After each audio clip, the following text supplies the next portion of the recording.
Please settle down quickly.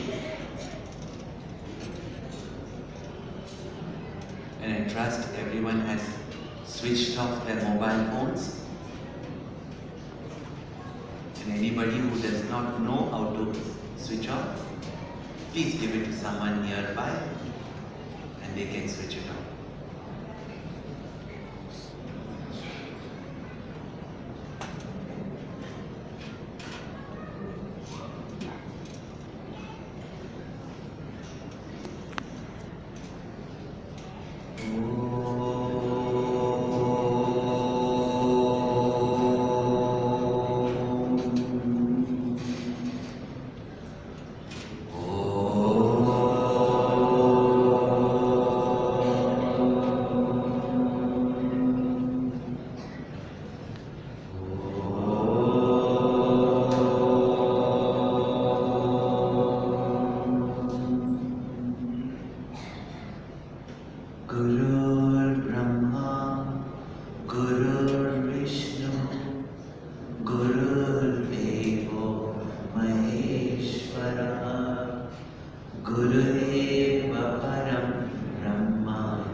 Chinmayam vyapiyat sarvam Trailokyam sacharacharam Tatpadam darshitam yena Tasmai Shri Gurave Namaha.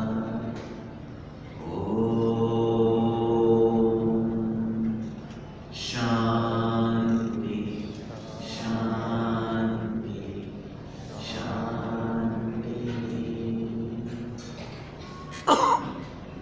Vasudev Vasutam Devam Kamsachanuramardanam Devaki Paramanandam Krishnam Vande Jagadguru Krishnam Vande Jagadguru.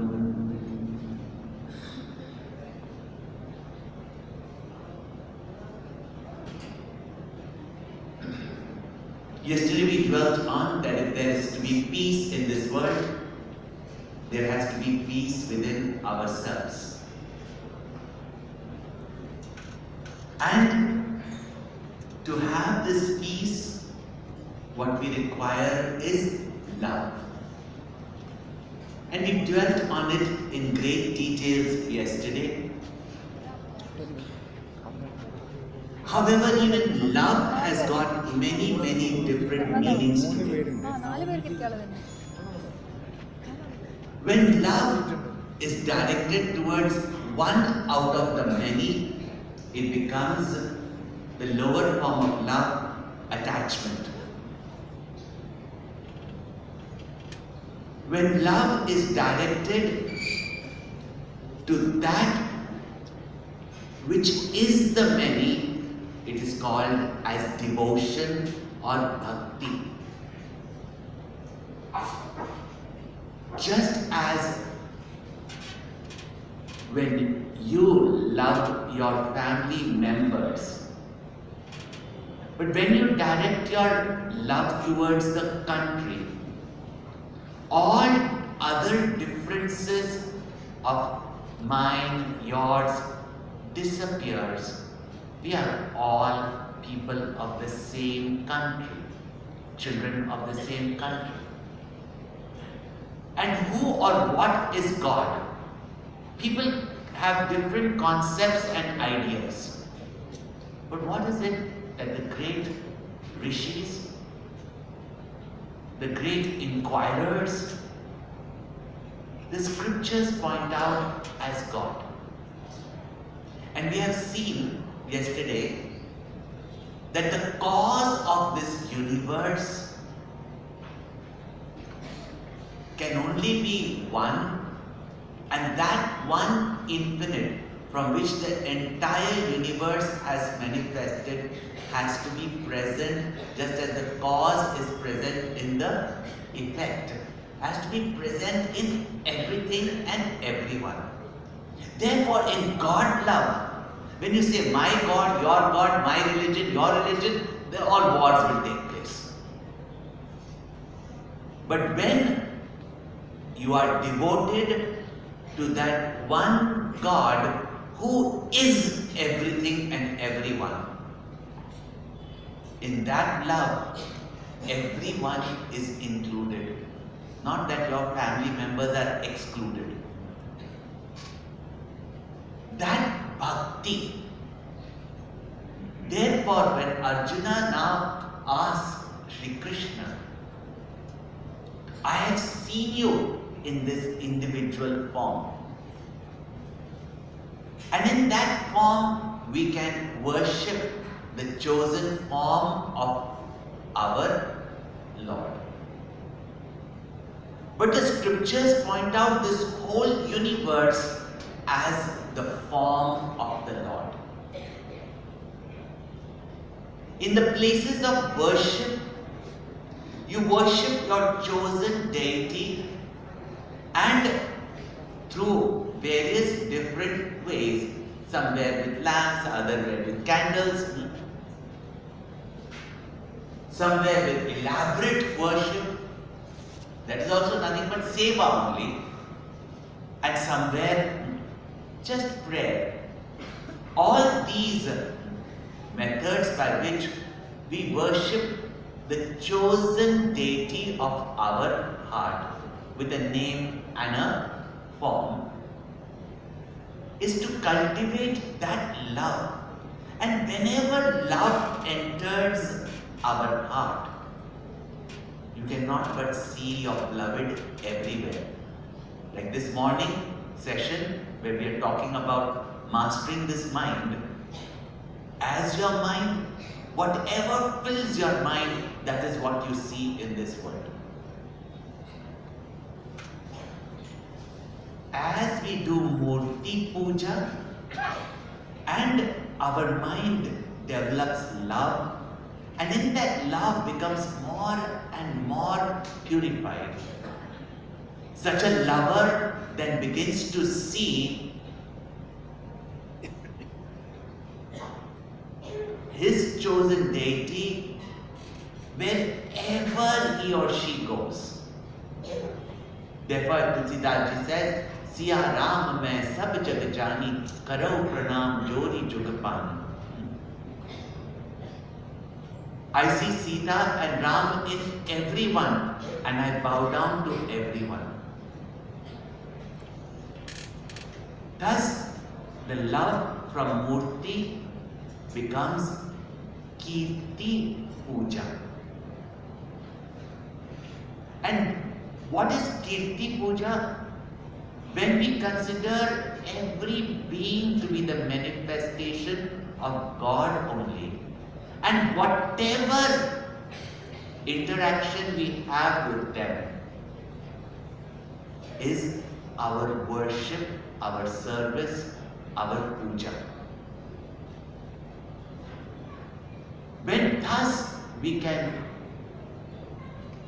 interact with the world, when every action becomes dedicated to the Lord of our heart, then such a purified, meditative mind can begin to recognize that divine, essential presence not only within yourself, but in everyone, and from the form transcend into the formless infinite. These are the stages of our worship, stages of our sadhana, and stages of our devotion. From Murti to Kirti, and from Kirti to Swarupa. Essential nature. Once you have this in your mind, now Arjuna's question is that this is a twofold path. One is you see the world of forms and you express love through service. Love without service is meaningless. It's just, I love you. So you express as service. For that you have to be extrovert. While to discover that Lord as yourself, you have to turn inward in meditation. He has understood that both are, one is the nature of truth, other is the expression of truth. He has understood this. But he wants to know, Tesham ke yoga vittama. Who is the best knower of yoga? And yoga means that which brings about union with your higher. That is called as yoga. So who is able to effectively reach that state of infinitude, that state of freedom, that state of oneness with the whole universe, oneness with God, that state of enlightenment, that state of nirvana, supreme peace. And Bhagwan does not waste any time, immediately gives the answer. And I hope today all of you have the book. Anybody doesn't have the book? Put your hands up. We'll allow you to beg, borrow or steal also. Doesn't matter. Gita you can steal. Go. But see that you have a book with you. Now Bhagwan replies. Shri Bhagavan Uvacha Maya Veshamano Yemam Nitya Yukta Upasate Shraddhaya Parayopetaha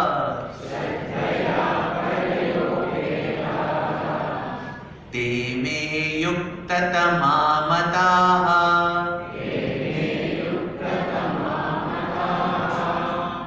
Bhagwan doesn't say that those who meditate upon the formless or those who serve the various forms or expressions in this world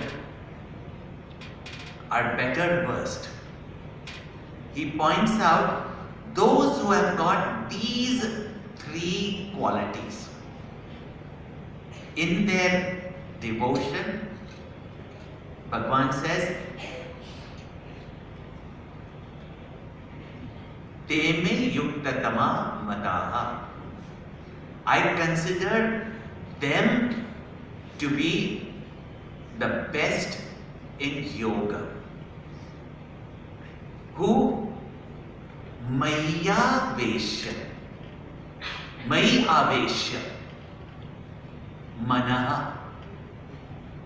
So ye whosoever.